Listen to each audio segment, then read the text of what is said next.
Welcome back. New Year's resolutions are top of mind for many right now, eating better and, getting that fitness routine going. So we've got something that fits into it this morning. Angie Horkin with the Wisconsin Beef Council. Happy to have you back with us this morning. Happy New Year. Happy New Year to you 2026. as well. We've got some beefed up recipes, really a lot of protein in these. A lot of protein. I love talking about kind of our well-balanced, nutritious meals this time of year, just because it's on the top of mind. Yeah, we absolutely. hear it a lot in the media and those New Year's resolutions. We have a lot of recipes that incorporate fresh vegetables, even fresh fruits, with lean cuts of beef. And there are quite a few lean cuts of beef, like per USDA lean. So lower in fat, saturated fat, lower in calories. So let's start out with this recipe. This is a cube steak with some zoodles. So you got the high protein, low carb thing going on. So almost 29 grams of protein per serving using cube steak. So if you're not familiar with cube steaks,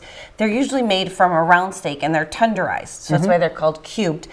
Kind of really fast minute steaks. So I just brown these up. I put a little blackening seasoning on them and a little kosher that smells so pepper, good this morning. And only a couple minutes aside. Then I pulled them out and then I filled my skillet with some cherry tomatoes, some garlic, some lemon zest and lemon juice, and then the zoodles, the zucchini, and I did some yellow squash too with the little spiral. Yeah, getting a little variety in there. So we're getting a lot of colors and of course that protein from good Wisconsin beef. Those vegetables do not take very long. I mean, this is a super quick, easy weeknight meal. I have 2 cube steaks in here, but the recipe calls for 4 to make 4 servings. Okay, and then so moving on here, now we've got some kabobs too to spice up the flavors a little bit. Yeah, they're called Mediterranean meatball kabobs. So you make the meatballs and then put them on kebab sticks and put them in the oven.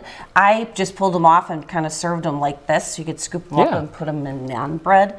But yeah, kind of a nice meatball, but it's got a little cumin in there to give a little more Mediterranean flavor. But otherwise, fairly traditional meatball, but I used a lean ground beef. So I used a 96.4. So like if you're looking for ground beef, you look at that fat content. Sure. So you can get a 96% lean, 4% fat, or 90%, 10%, and then all the way down to like 80-20. So you kind of customize what fat content you like. Right. And this time of year, if you're looking to eat lower fat, higher protein meals, you can buy that lower fat ground beef. Yeah, and we've got this with the pita or naan bread, and then but you can also just serve it with rice to lower that carb content. These two are nice, like if you're into meal prepping, maybe if that's a New Year's resolution.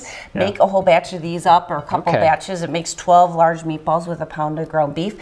Put it on your vegetables in your little to-go containers with some tzatziki on the side and maybe some naan bread or rice underneath, and you've got 4 days of a really high protein, low fat lunch, 33 grams of protein per serving of the meatballs. So gonna keep you satisfied. Keep you full, keep you fit, away from those afternoon munchies. Exactly. Or late evening munchies. So beeftips.com, if you go to As Seen on TV, you'll find these recipes plus some more. Ways to keep those resolutions going strong in 2026. Angie, thanks as always for being with us.